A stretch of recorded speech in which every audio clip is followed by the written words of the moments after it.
बच्चों, आज हम कक्षा 9 पाठ मेरा छोटा सा निजी पुस्तकालय जो कि धर्मवीर भारती ने लिखा है का सारांश पढ़ें। यह हमारे चैनल का लोगो है। सुनो रे किस्सा। यह YouTube पर है, तो YouTube पर सुनो रे किस्से को सब्सक्राइब करें ताकि नए वीडियो के बारे में आपको जानकारी मिले। आने वाले नए विषयों के लिए सुनो रे किस्सा चैनल को कृपया लाइक, शेयर और सब्सक्राइब करें। वीडियो कैसा लगा और आप किस विषय का वीडियो देखना चाहेंगे यह भी कमेंट बॉक्स में बताएं।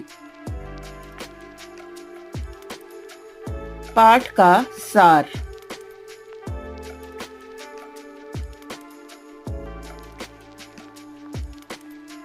यह पाठ लेखक धर्मवीर भारती की आत्मकथा है। सन 1989 में लेखक को लगातार 3 हार्ट अटैक आए। उनकी नब्ज, सांसें, धड़कन सब बंद हो चुकी थी।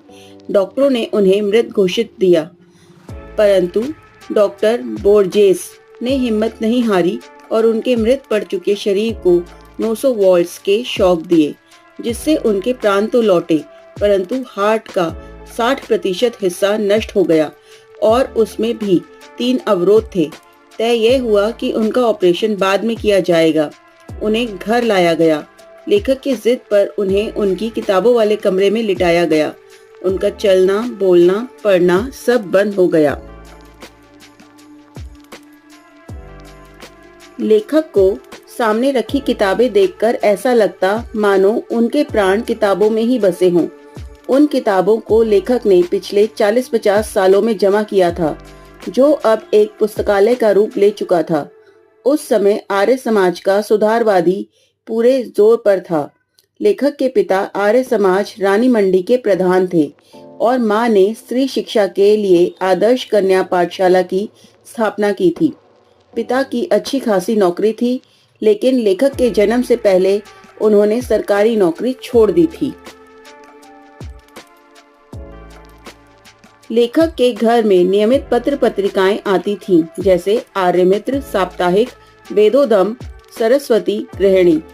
उनके लिए बाल सखा और चमचम 2 पाल पत्रिकाएं भी आती थी, जिन्हें पढ़ना लेखक को बहुत अच्छा लगता था।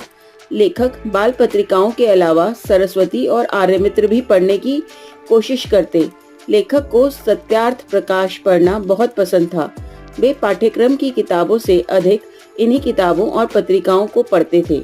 लेखक के पिता नहीं चाहते थे कि लेखक बुरी संगति में पड़े, इसलिए उन्हें स्कूल नहीं भेजा गया और शुरू की पढ़ाई के लिए घर पर मास्टर रखे गए।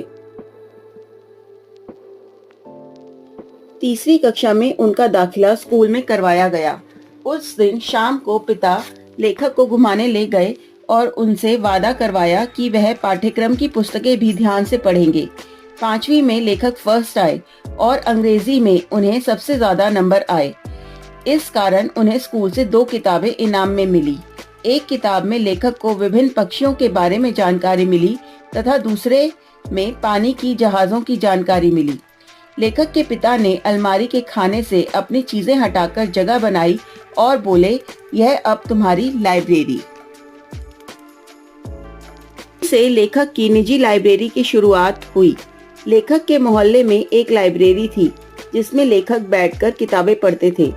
उन्हें साहित्यिक किताबें पढ़ने में बहुत आनंद आता था।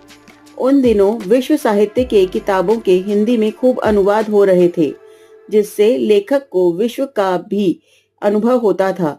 चूंकि लेखक के पिता की मृत्यु हो चुकी थी, इसलिए वे किताबें घर नहीं ले जा पाते थे, जिसका उन्हें बहुत दुख होता था। लेखक का आर्थिक संकट बहुत बढ़ गया था। वे अपने प्रमुख पाठ्यक्रम की पुस्तकें भी सेकंड हैंड ही लेते थे और बाकी के पुस्तकों का सहपाठियों से लेकर नोट्स बनाते थे। लेखक ने किस तरह से अपनी पहली साहित्यिक पुस्तक खरीदी, उसका वर्णन किया है। उन्होंने उस साल इंटरमीडिएट पास किया था और अपनी पुरानी पाठ्य पुस्तकें बेचकर बीए की पाठ्य पुस्तकें लेने सेकंड हैंड पुस्तकों की दुकान पर खड़े थे। पाठ्य पुस्तकें खरीद कर लेखक के पास 2 रुपए बचे। सामने के सिनेमा घर में देवदास लगी थी। लेखक उस फिल्म के एक गाने को हमेशा गुनगुनाते रहते थे, जिसे सुनकर एक दिन माँ ने कहा, जा फिल्म देखा। लेखक बचे 2 रुपए लेकर सिनेमा घर गए। फिल्म शुरू होने में देरी थी। लेखक सामने एक परिचित की पुस्तकों की दुकान के सामने चक्कर लगाने लगे। तभी वहां उन्हें देवदास की पुस्तक दिखाई दी। लेखक ने उस पुस्तक को ले लिया। चूंकि पुस्तक की कीमत केवल 10 आने थी, जबकि फिल्म देखने में 1.5 रुपए लगते थे। बचे हुए पैसे लेखक ने माँ को दे दिए। यह उनकी निजी लाइब्रेरी की पहली किताब थी। आज लेखक के लाइब्रेरी में उपन्यास, नाटक, कथा संकलन, जीवनियां, संस्मरण सभी प्रकार की किताबें हैं। लेखक देश विदेश के महान लेखकों, चिंतकों की कृतियों के बीच अपने को भरा भरा महसूस करते हैं।